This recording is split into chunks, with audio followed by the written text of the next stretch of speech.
बाद जो दूसरा पद पठित पाठ्यक्रम के लिए है उसका आज हम अध्ययन करने वाले हैं।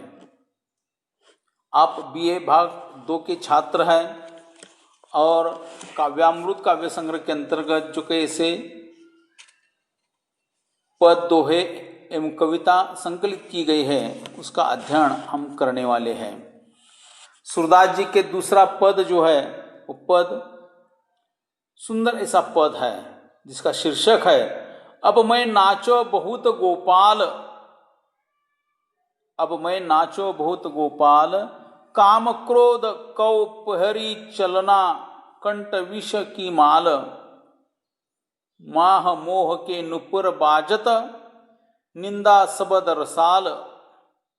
भ्रम भैयो मन भैया, पकवाज चलत असंगत चाल। तृष्णा नाद करती घट भीतर, नाना विधि दयताल। माया को कटी फेटा बांध्यो, लोभ तिलक दियो भाल। कोटिक कला कांची दिखराई जलथल, सुधी नहीं काल। सूरदास की सबे अविद्या दूरी करे नंदलाल। अर्थात ये दूसरा पद जो है वह पद सुंदर ऐसा पद है।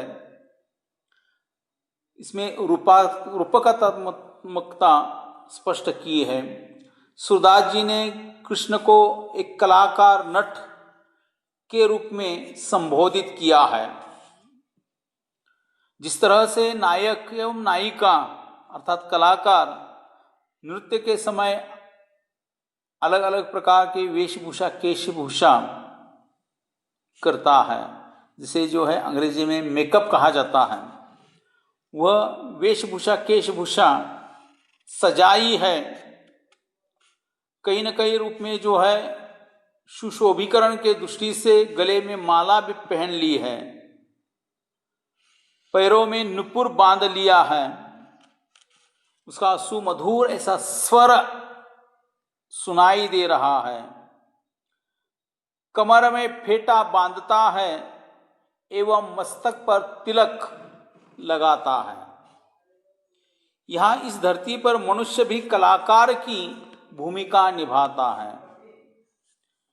प्रत्येक व्यक्ति जो है व्यक्ति के मन में काम क्रोध का चोला जो है पहन लिया है और विषय विकार जो है वो एक माला के समान है।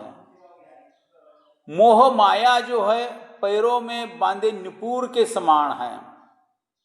मोह माया के कारण ही जो है मानव जो है इर्द गिर्द ही घूमता रहता है और कहीं न कहीं रूप में जो है वो क्रोध अविचार की जो है वो खास तौर पर कहीं न कहीं इस रूप में जो है वह व्यक्त करता ही है।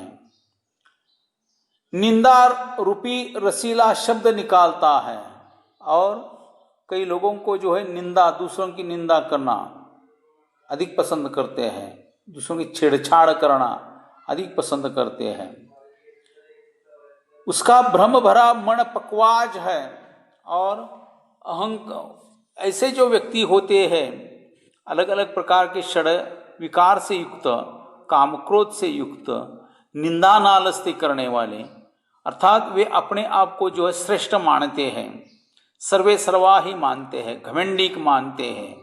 अर्थात यह जो है उनका भ्रम जो है पकवाज के समान है। अर्थात भजन कीर्तन के समय जो है वो वाद्य जो है पकवाज, उसकी उपमा जो है वह अहंकारी, मैं ही सर्वश्रेष्ठ हूं ऐसे कहने वाले व्यक्ति को संबोधित किया है।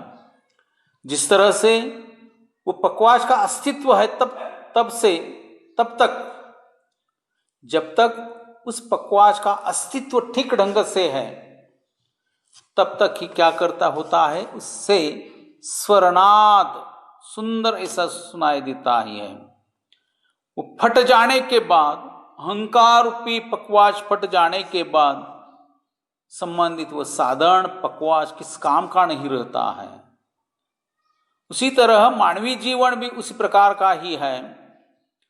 तृष्णा अंदर से अनेक प्रकार से ताल लेती रहती है। कमर में माया रूपी फेटा जो है लोभ एवं स्वार्थ का है। इस प्रकार मनुष्य पर कलाकार बनकर करोड़ों कलाओं का प्रदर्शन का चित्रण सूरदास जी ने किया है। अर्थात वे इस पद के माध्यम से ही संबोधित करना चाहते हैं कि मानव के मन में जो है षड्विकार जो है, काम क्रोध है, मोह है, माया है, उसे निकाल दिया जाए और एक सचित्र शुद्ध अंतकरण से, शुद्ध रूप से ही, एक मानवतावादी दृष्टिकोण से ही आचरण करे। इस प्रकार के सीख जो है कवि संत कवि सूरदास इस पद के माध्यम से देते हैं। धन्यवाद। हाँ, तो आज हम सूरदास जी का जो तीसरा पद जो है, इस तीसरे पद का अध्ययन हम करने वाले हैं। इसके पहले पहला पद, दूसरा पद, इस संबंधी हमने जानकारी ली है। पहला पद जो है अंतर्यामी कृष्ण किस तरह का है, कैसा है, दूसरों का अंतर्मन किस तरह जानने वाला वो अवतारी पुरुष इस रूप में ही क्या किया है, वर्णन किया गया है। दूसरे पद में जो है मनुष्य मानव प्राणी में काम क्रोध से भरा हुआ शरीर जो है कैसा है, इस संबंधी जानकारी दी है।